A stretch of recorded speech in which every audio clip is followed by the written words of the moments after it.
team United States of America.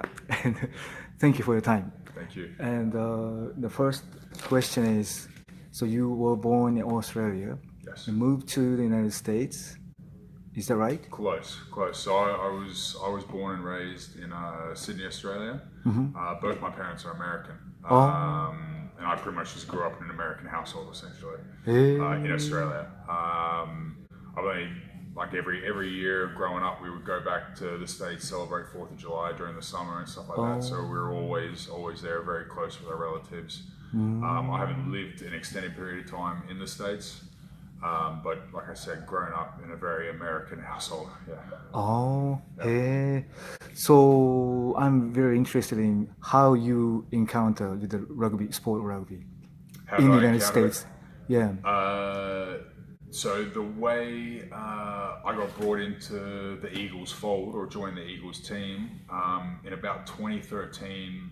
2013, when you were, how old were you? I was, 22. 22? At that point in time, I was contracted at the New South Wales Waratahs in Australia, and I was in the US doing some training at a high-performance facility called TC Boost in Chicago. And I had some spare time, and my father recommended that I should go meet with some of the coaching staff.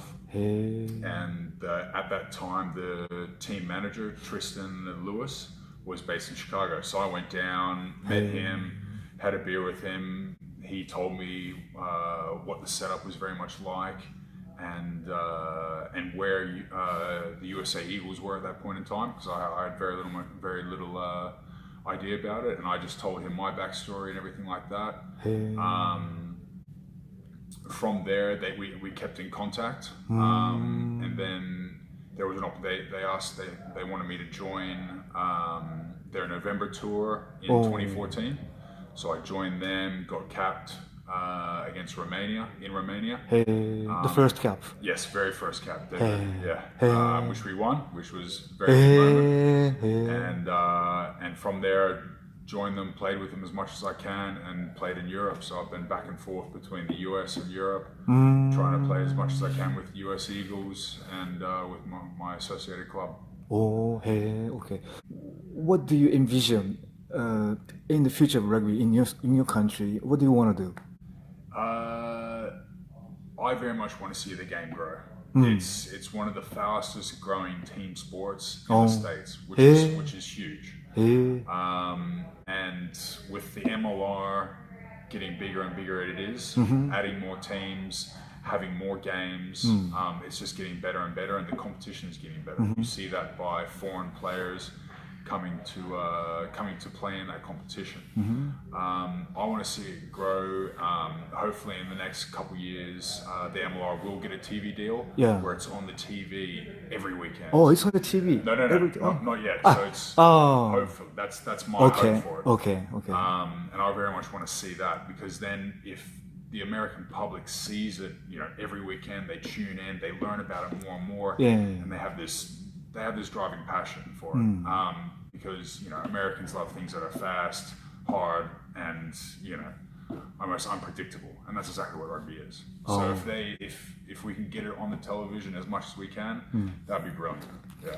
Okay, thank you. In this regard, what can you bring back to your country from this experience, or what you experience in this country now? Probably for us, America loves winners. So if we can come out and perform well in these next two matches, and that there will send ripples throughout the news networks and spread the game, and people will log on and watch it more and stuff like that. So if we're able to do that, just as Japan's done the past 4 years, again, the game will grow and grow and grow, just like it has here in Japan. Okay. And the last question. So the last match against France, you guys were in there for the first 66 minutes or so. Then it kind of collapsed, like 3 tries you gave up. So what was difficult for your team against such a strong team like France?